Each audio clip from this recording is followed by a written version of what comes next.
법정에선 금고지기, 빨간 금고의 비밀을 정말로 폭로할 수 있을지 모르겠습니다. 오늘 최순실의 수족으로 불리는 금고지기가 법정에 출석을 했습니다. 먼저 백소원 변호사님. 네. 저 사람이 누군지를 좀 더 주목을 해봐야 될 것 같아요. 업무 씨는 누굽니까? 그러니까 지금 최순실 씨의 금고지기로 알려져 있는데요.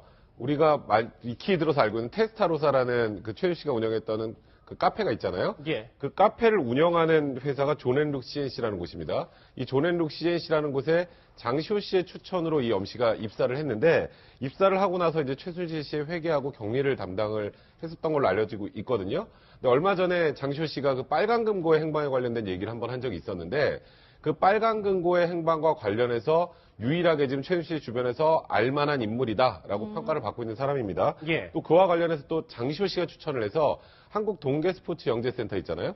거기에 자금 흐름에 관련해서도 굉장히 많은 걸 알고 있다라고 지금 검찰이 판단하고 있고요. 그래서 오늘 이제 증인으로 법정에 쓰게 된 겁니다. 저 지금 다 같이 화면 보실까요? 저 사람이에요. 네, 맞습니다. 20대 여성 엄모 씨입니다. 최순실 씨의 수족, 혹은 금고지기로까지 알려져 있는데, 오늘 검찰에 출석해서 취재진이 또 여러 가지 질문을 했겠죠. 그 영상 한번 만나보시죠. 최순실 씨 공고는 몇 개나 되는 겁니까? 혹시 안에 내용물은 어떤 거 있는지 말씀해 주실 수 있습니까? 가방을 최순실 씨 공고 이동해도 모아서 하십니까? 아마 네, 취재기자의 전언에 따르면 저렇게 엄 씨가 등장을 하니까 장시호 씨는 씩 미소를 띄었고 최순실 씨는 평소보다 긴장한 표정을 보였다고 하는데 어떤 의미가 있다고 봐야 될까요? 지금 이제 최순실 씨가 지금까지 묵비권을 행사하다가 그 말을 굉장히 많이 한 부분이 재산 부분을 얘기할 때였다라고 하잖아요. 그러니까 그렇죠. 이 엄 씨가 아마 주요로 관여됐던 것이 재산 관리. 그러니까 그게 뭐 큰 돈을 움직였다기보다 뭔가 흐름을 알 수 있을 만한 그런 측근이 아니었나 싶습니다. 그러니까 최순실 입장에서도 검찰에서 불렀다라고 하면은 뭐 객관적인 증인일 수도 있지만 한편으로는 또 좀 검찰의 우호적인 증인일 수도 있는 거거든요. 그러면은 이제 저 엄 씨가 검찰에서 어떤 진술을 했다 그러면 이미 내용이 나와 있고, 예, 그 조서는 이미 최순실 측에서 봤을 수가 있는데 그게 아니라 조서와 상관없이 법정에서 새롭게 신청된 증인이라고 하면 최순실 입장에서도 굉장히 긴장이 되겠죠. 어떤 얘기들이 오고 갈지, 특히 재산 부분에 있어서는. 그리고 이제 장시호 씨의 추천으로 됐다라고 하면은 장시호 씨가 이전에 좀 머릿속에 찍어놨던 차명폰의 그런 거라든가 아니면은 인사 서류에 대해서도 사진을 찍어놓고 이런 걸 봐서는 조금 이모의 움직임에 대해서 미리 준비한 부분도 좀 보이거든요. 그렇다 그러면 저 엄 씨하고도 뭔가 얘기가 있었을 수도 있기 때문에 좀 그 엄 씨의 증언에 대해서 좀 관심은 쏠리는데 글쎄요, 재산에 대해서 엄 씨가 어느 정도 알까요? 저는 조금 그 부분에 있어서는 좀 부정적입니다. 많이 알 수도 있고 많이 모를 수도 있고 이제 봐야 될 텐데, 민영선 선생님 지금 빨간 금고, 검은 금고 계속 그 색깔로 얘기하니까 상당히 웃겨서 이 빨간 금고까지 갈 수 있었던 사람이 저 엄 씨가 장시호 씨하고 저 엄 씨가 유일했다 그러더라고요. 예. 그래서 이제 그 장시호 씨의 수행비서, 장시호 씨가 아니라 장시호 씨의 수행비서인 유모 씨의 그 어떤 그 증언이라 할까요? 증언에 따르면은 금고가 있는 그 비밀의 방가 있는 3번의 그 잠금 장치를 통과해야 된대요. 그래서 그 3번의 잠금 장치를 통과해서, 잠금을 통과해서 그 금고까지 갈 수 있는 사람은 이 엄모 씨가 유일했다. 최순실 씨에는. 그런 그 장시호 씨 수행비서의 증언으로 봐서 아무래도 굉장히 최순실 씨만이 갖고 있는 여러 가지 비밀, 다른 사람들이 갈아서는 안 될 어떤 재산 관계라든지 어떤 무슨 등기 서류라든지 여러 가지 또 본인에 대한 다른 꼭 재산과 아닌 다른 어떤 비밀 문건, 이런 것들도 상당히 있을 가능성이 굉장히 높지 않느냐. 그렇지 않으면 이렇게 3번, 4번을 가서 잠금 장치를 통과해야 될 정도로, 그리고 또 유일하게 이 엄모 씨만이 알 수 있는 이런 장치에 그 시건 장치를 해놔가지고 보관했을까. 이렇게 해서 우리가 합리적으로 의심해 볼 수 있는 그런 상황인 것 같습니다. 그렇군요. 최순실 씨의 금고를 직접 봤다는 사람들도 있잖아요. 그 목소리 한번 같이 들어보시죠. 금고 2개가 있었어요. 우리 딱 닫아놨고 누구도 못 들어가요. 나도 못 들어가요. 우리가 조금 열리는 따지면 와가 꽉 났어요. 그 누구 좋을까 모르고 누가 들을까 모르고 그래 항상 나도 그러지 말았어. 얘는 뭐든지 비밀이고 뭐든지 묻으면 안 되고. 네, 집에 금고까지 둔다는 게 참 이례적인데 최순실 씨 뭐 이런 얘기도 했잖아요. 내 재산 몰수할 거면 박 대통령 재산부터 추징하라. 뭐 자기의 재산에 대한 애착이 상당한 것 같아요.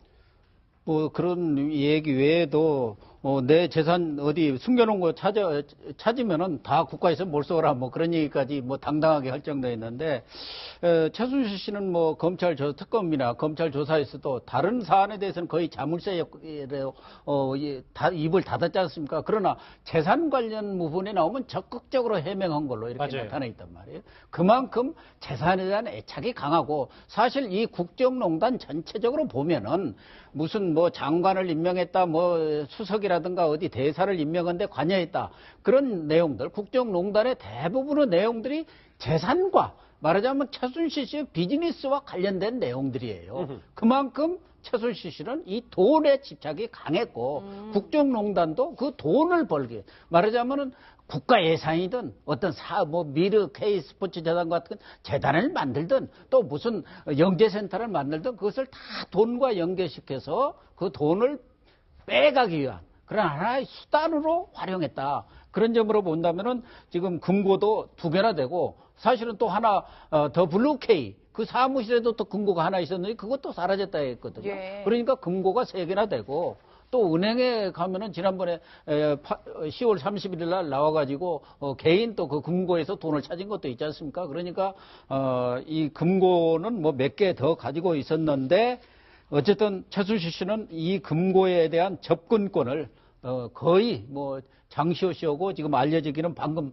나온 그 엄슬기 씨, 엄모 씨한테만 허락했다는 거 아닙니까? 네, 그렇죠. 이 엄모 씨가 어느 정도 본인의 얘기를 할지는 사실은 가늠할 수가 없는데 백 변호사님 그러면 300원대 말고 지금 밝혀진 거 말고 더 많은 재산이 있을 가능성도 충분히 있지 않습니까? 지금 그 최순실 씨의 밝혀진 재산을 해보면 뭐 신사동에 있는 빌딩하고 그 강원도 평창에 있는 땅하고 독일에 뭐 호텔하고 주택 정도 가치를 합하면 한 250억에서 300억 정도 사이가 되는데 그거는 말 그대로 눈앞에 딱 드러나 있는 재산인 거고요. 예. 그 외에 차명으로 보유한 재산도 꽤 있을 것으로 추정이 되는 게 뭐 아시겠지만 고영태 씨가 머물렀던 그 아파트 관련해서도 장시호 씨 명의로 그 아파트 그 임대를 했던 그런 내역들도 나왔고요. 그 외에 차명 재산이 있을 개연성은 수많은 보도가 됐었고 또 하나 또 해외에 은닉해 놓은 재산도 있을 개연성이 충분히 많이 있는 상황이잖아요. 근데 현재 특검에서도 그 부분에 대해서 명확하게 다 밝혀내지 못한 상황이었는데 지금 최순실 씨의 재산을 확보하는 게 왜 중요하냐면요. 지금 최순실 씨는 일단은 뇌물죄로 공소장 변경이 이루어질 가능성이 높은데 예. 뇌물죄가 인정이 되면 나중에 추징을 해야 됩니다. 몰수나. 근데 현재 지금 특검이나 검찰에서 그 최순실 씨의 밝혀진 재산은 추징 보전 처분이라는 걸 해놨어요. 나중에 유죄 판결이 나오면 이제 나라에서 추징하고 몰수하게 해놓은 건데 그 부분이 아직 많이 부족한 것으로 알려져 있는 상황이기 때문에 현재 최순실 씨와 관련된 재산을 추적해서 찾는 게 굉장히 중요한데 오늘 엄모 씨가 그런 면에서는 굉장히 중요한 증인이 될 수밖에 없고요. 지금 동계영재 스포츠센터 관련해서도 장시호 씨가 이런 표현을 썼어요. 나는 거기 돈 어떻게 지나가는지 하나도 모르고 엄씨가 다 걸렸다는 말을 했단 말이에요. 그렇다면 이 엄씨가 최순실 씨의 어찌 보면 은닉 재산이나 이런 부분들을 확인해 줄 수 있는 굉장히 유력한 증인이 될 수 있지 않을까 이렇게 기대를 해봅니다. 예, 이 변호사님 그렇다면 엄 씨에 대한 검찰의 조사도 필수적일 것 같은데 검찰이 특검에서 못 찾은 빨간 금고의 행방을 찾을 수 있을까요? 그러니까 이제 빨간 금고가 그대로 그 안에 있던 물건 그대로 어디로 옮겨졌다라고 하면은 금고를 찾는 게 의미가 있는데 그게 아니고 안에 있는 물건들은 다 빼고 그야말로 금고 자체가 비어 있을 가능성이 그럴 좀 수도 더 있겠네요. 높을 수 있죠. 그래서 예. 저는 금고보다는 뭐 금고가 그대로 고스란히 어느 제3의 장소에 보관되어 있다.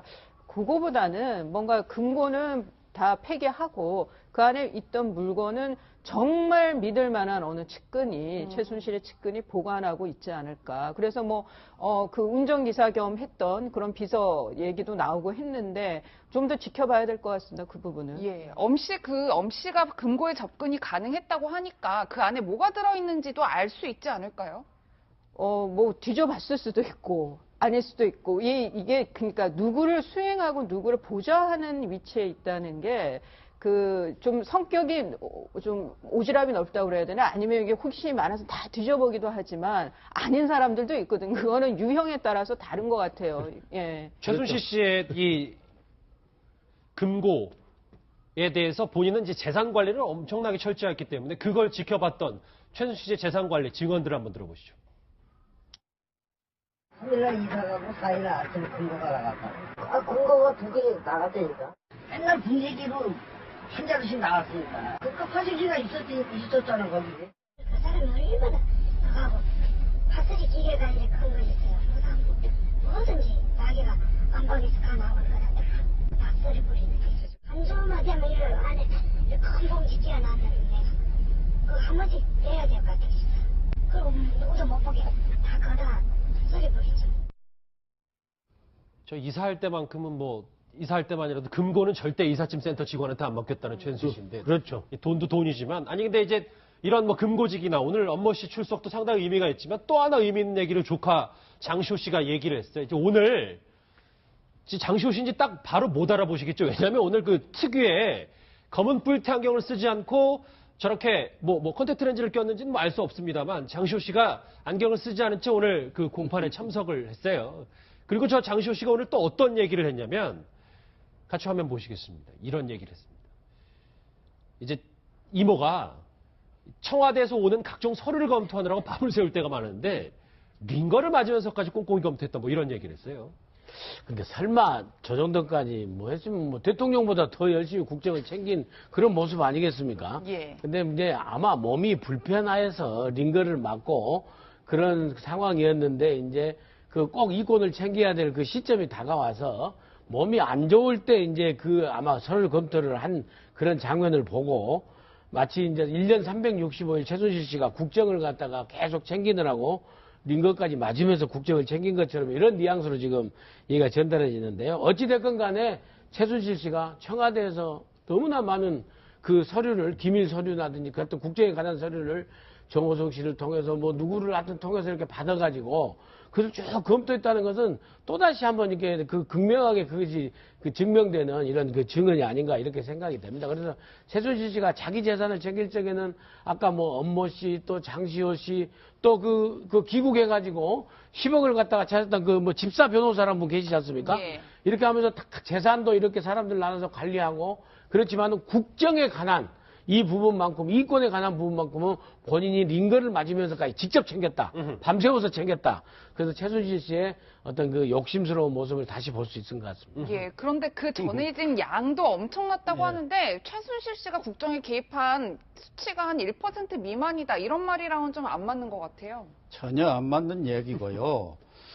우리 민 원장은 이권 관련 서류만 챙겼지 않겠느냐 이렇게 했지만 지난번에 정호성 비서관이 얘기한 게 있죠. 대통령이 무슨 일 인사나 이렇게 최 선생님한테 컨펌 받았느냐. 그 컨펌이라는 게 유명하지 않습니까? 그리고 전에 또 뭐 고영태 씨가 얘기한 게 청와대에서 나온 서류가 자료가 A4 용지로 30-40cm씩 이렇게 쌓여 있었다. 그런 얘기를 했고 또 최순실 씨가 고영태 씨한테 뭐 너무 대통령이 나 찾고 뭐 이렇게 해갖고 짜증이 난다 피곤해 죽겠다 뭐 이런 얘기도 하는 적이 있기 때문에 그랬죠. 실제로 자기 그 이권과 관련한 뭐 비즈니스와 관련된 서류 외에도 정말로 국정 전반에 관한 서류들을 스크린하지 않았느냐, 컨펌을 했지 않느냐 하는 생각이 전반 뭐 드는데 하겠어요. 박근혜 대통령은 분명히 얘기했죠. 자기 개인 뭐 이런 일상사를 챙겨주는 가사 뭐 이런 도우미 정도다 했고 유치원 원장만 하신 분한테 무슨 정책을 협의하느냐 말이 안 된다는 뭐 말씀을 했습니다만은 예. 어쨌든 지금 이렇게 알려진 내용으로 보면은 1%만 관여했다. 이 이야기는 사실과는 너무 동떨어진 것 같습니다.